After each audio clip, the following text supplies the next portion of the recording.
दिनांक 24 अक्टूबर 2025 को थाना एतमाद-दौला क्षेत्र में एक सूचना दोपहर में प्राप्त हुई थी, जिसमें 5 वर्षीय एक बालक के अपहरण की सूचना दी गई थी। तत्काल थाना एतमाद-दौला तथा सभी सीनियर अधिकारी मौके पर गए थे, जहां सीसीटीवी फुटेज को देखा गया, तो जिसमें एक बच्चे को एक व्यक्ति पकड़कर ले जाते हुए दिखाई दिया। कुछ समय बाद ये पता चला कि बालक के पिता से फिरौती 2 लाख रुपए मांगी जा रही थी व्हाट्सएप द्वारा।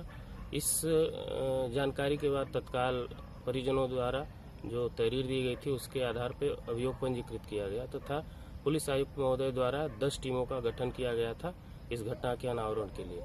उन टीमों के सतत प्रयास, चेकिंग तथा सीसीटीवी फुटेज के आधार पर और तमाम दबिशों से अपहरणकर्ताओं पर दबाव बढ़ने के फलस्वरूप उनके द्वारा लगभग 9 बजे रात्रि के समय में बालक को, जो अपहृत था 5 वर्ष का बालक, उसको घर के पीछे अंधेरे में छोड़ करके भाग गए। इस प्रकार से अपहृत बच्चा सकुशल बरामद हो गया।